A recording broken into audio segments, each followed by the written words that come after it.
Il y a d'autres choses à ajouter sur le financement? Ouais. Quand on est conseiller en financement, ça veut dire qu'on est rattaché à des banques. Pas n'importe qui peut monter des crédits de financement. Donc on a un numéro d'habitation à l'intérieur de la banque, avec des formations régulières, etc., des mises à jour.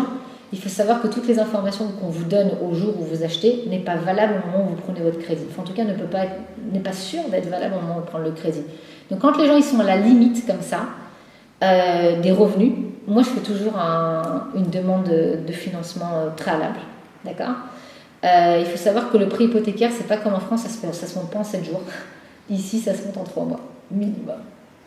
Et comme au prochain, on a beaucoup de fêtes chez nous, donc on tombe toujours dans des fêtes, et donc il faut rajouter un petit délai de 30 jours supplémentaires. Donc entre le moment où on monte un prêt et qu'on débloque des fonds, c'est vrai que je peux le faire en 3 semaines, je peux même le faire en 2 semaines, ça m'est déjà arrivé. Mais si on prend un dossier qui est standard, et un dossier où il faut prendre tous les risques qu'il peut importer pour ne pas être en retard de paiement et d'ouvrir de crédit, etc., il faut s'y prendre 3-4 mois à l'avance. Voilà. Il vaut mieux monter le dossier et débloquer l'argent que quand on en a besoin, plutôt que d'être en retard pour le monter, commencer à payer des indemnités de retard et d'avoir la pression et peut-être même de ne pas avoir le prêt parce qu'on a trop de pression et que ça se ressent, etc. Maintenant, un montage de prêt, c'est quelque chose qui est complexe. Encore une fois, je reviens sur la situation de la personne, parce que quelqu'un qui est israélien, quelqu'un qui est français ou étranger n'a pas les mêmes conditions. D'accord ? Ce qui signifie qu'un Israélien, il ne peut pas emprunter la totalité en devises étrangères et donc a derrière des conséquences. Les conséquences sont par exemple que on va emprunter avec de différentes possibilités de montage, notamment en prime ou en shekel ou en fixe ou une partie indexée. En tout cas, quoi qu'il en soit, il y a une partie qui doit être fixe et indexé en shekel obligatoire qui correspond à 2/3 du montage du crédit. D'accord ? Donc c'est peut-être un petit peu complexe quand je l'explique comme ça, c'est plus facile quand je prends les cas de chaque exemple et chaque client. En tout cas, un client qui emprunte 900 000 shekels et qui est israélien ne peut pas emprunter 900 000 shekels en prime sur le Libor en shekel. Et ce qui signifie que son prêt, il va être vraiment avec un intérêt faible. Aujourd'hui, à l'heure d'aujourd'hui, autour de 2%. Il ne peut pas emprunter en euros, aujourd'hui aussi autour de 2%. Il est obligé d'avoir une partie en shekel, et cette partie-là, elle est constituée de 2/3 du crédit. Maintenant, on va me dire, c'est pas grave, notre vie on la gagne en shekel, ça nous correspond, ah oui, nous on veut un crédit en shekel, etc. Ce qui se passe, c'est que ces 2/3, on peut pas les anticiper. On peut les anticiper en payant des frais de rupture de contrat. D'accord ? C'est pas comme en France où il n'y a pas de frais par anticipation, pas de frais, etc. Il y a seulement sur les devises étrangères ou le prime où il n'y a pas de frais en cas d'anticipation à l'heure d'aujourd'hui. D'accord ? Donc, ça veut dire qu'un étranger, lui, a le droit d'emprunter à 100% dans cette formule-là, soit en euros, soit en dollars, soit en prime. Et lui, donc en général, je m'adresse aux Français, donc ils empruntent en euros. Sauf quand l'euro était descendu à 3,60, bien entendu, je n'ai pas fait de prêt en euros à cette période-là. J'ai fait des prêts en prime et une partie en fixe en shekel pour pouvoir assurer leur sécurité et pas se retrouver avec des choses qui montent ou des grosses différences de mensualité ou de capital restendu. La différence, c'est qu'un Israélien, lui, va pouvoir emprunter sur sa première acquisition jusqu'à 75%, mais on va être avec des taux plutôt autour de 4, 4,5.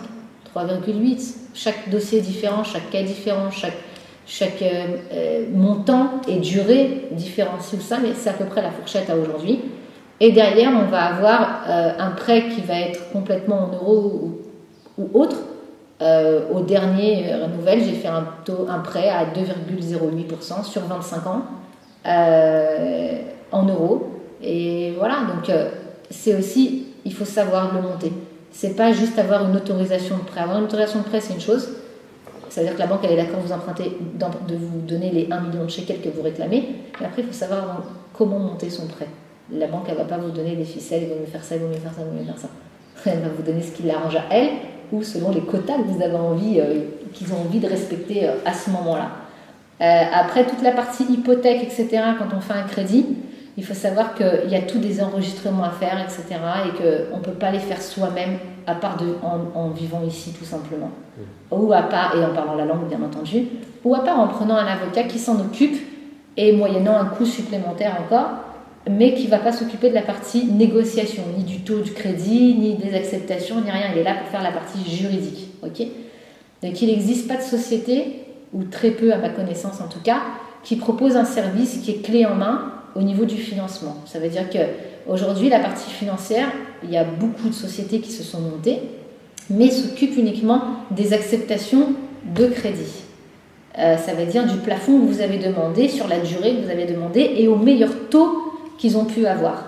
Mais une fois que vous avez ça, qui prend en général 48 heures à récupérer, il y a 3 mois de travail derrière. Et les gens ne le savent pas. D'accord ?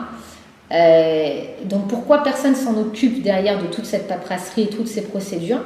C'est parce que tout simplement ils n'ont pas le compte, c'est pas des sociétés qui sont dans l'immobilier, donc ils n'ont pas le contact avec la société immobilière, ils n'ont pas le contact dans la partie comptabilité chez le promoteur, parce que pour pouvoir solder un prêt, il faut faire des compléments d'apport, il faut vérifier les indexations, il faut récupérer tous les chauvarines qui ont été payés, les bordereaux de paiement qui ont été faits, et seule la personne, soit le client lui-même, parce qu'il connaît son dossier, ou soit une personne qui s'occupait du début de la vente jusqu'à la remise des clés, est capable de gérer ça avec son avocat, avec la banque, avec les paiements, avec le promoteur. Aujourd'hui, personnellement, j'en connais pas, ou peut-être, à ma connaissance, j'en connais pas. Je ne pense pas qu'il y en ait qui le fassent. Donc c'est clairement là-dessus. Voilà.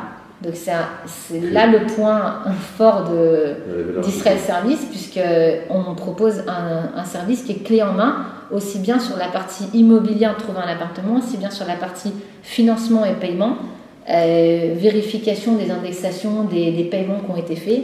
Il m'est arrivé énormément de fois où le promoteur donnait une fiche de règlement et après avoir vérifié, alors je ne vérifie pas tous les mois, hein, je vérifie uniquement quand on a des paiements à faire, mais je me rends compte que par exemple ils ont mal saisi le contrat et que par exemple au lieu de marquer que les indexations démarraient à partir de l'obtention du permis de construire, ils se sont basés sur la réservation ou sur le contrat, et ça peut nous faire des écarts de 1 an d'indexation quand même.